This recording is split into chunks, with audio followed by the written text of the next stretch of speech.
और जी आप कह रहे हैं कि कभी कभी मेरा मन नाम जप करते समय इधर उधर भटकता है और कभी कभी मुझे नाम जप करते हुए नींद आने लगती है, तो मैं क्या करूं? दोनों बातों में सावधानी रखनी है।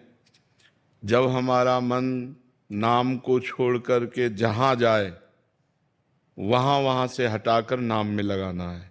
ये सबका प्रश्न है, लगभग ये सबका प्रश्न है कि मेरा मन जब भजन में हम बैठते हैं तो भागता है। ये अर्जुन जी से लेकर बड़े बड़े साधकों का प्रश्न है। तो जहां जहां मन संसार में जाए वहां वहां से हटा करके हम नाम में लगाएं, या जहां जहां संसार में जाए वहां वहां हम भगवान को देखने की चेष्टा करें। इस वस्तु के रूप में भगवान, इस व्यक्ति के रूप में भगवान, इस स्थान के रूप में भगवान, क्योंकि भगवान के सिवा कोई नहीं है। इससे हमारा मन शांत होने लगेगा।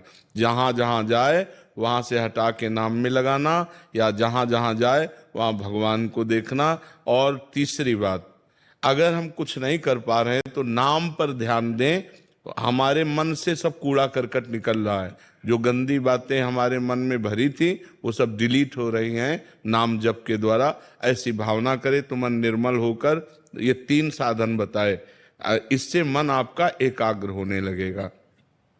रही नींद की बात, तो भोजन पर ध्यान दीजिए। भोजन सात्विक होना चाहिए। प्याज, लहसुन, मांस, मदिरा, अभक्ष भोजन, ये सब अगर त्याग कर दोगे तो शतोगुणी भोजन और 6 घंटे की निद्रा। अगर आप जो नींद ले रहे हैं वो 6 घंटे तो होना चाहिए। स्वस्थ शरीर के लिए 6 घंटे आवश्यक है। तो अगर आप 10 बजे रात के सो जाएं तो 11, 12, 1, 2, 3, 4 बजे आपकी आंख खुल जानी चाहिए और फिर नींद नहीं आना चाहिए। अगर नींद आती है तो खड़े होकर भजन करना चाहिए, टहलने लगना चाहिए, ठंडा पानी रख ले मुख में ऐसे डाल लेना चाहिए। नींद भजन में नहीं आनी चाहिए। नींद को नींद के समय में अच्छे से दे दो, 6 घंटा सोने के लिए दे दो, और इसके बाद फिर उससे लड़ाई लड़ो। फिर उसको मतलब आलस्य प्रमाद में समय नष्ट नहीं होना चाहिए। जैसे हमें बैठे नींद आ रहे तो हम खड़े हो गए, खड़े भी हमें परेशानी हो रही तो हम टहल रहे हैं, पानी मुंह में डाल रहे हैं, मुंह में पानी डाल के मुंह पोंछ करके फिर हम भजन में बैठते। लड़ाई लड़नी पड़ेगी तब नींद पर विजय प्राप्त होती है। तो दोनों साधनों को देखे।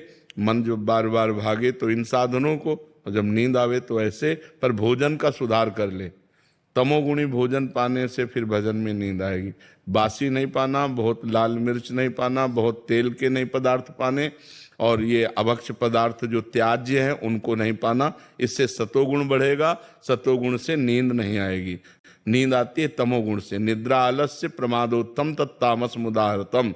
तमोगुण से ही नींद, आलस्य और प्रमाद की उत्पत्ति होती है, वही हमें परेशान करता है। तो सतोगुणी भोजन पावें और थोड़ा भोजन पावें। अब दबा के यहां तक भोजन पाया तो फिर दिनेश खारी।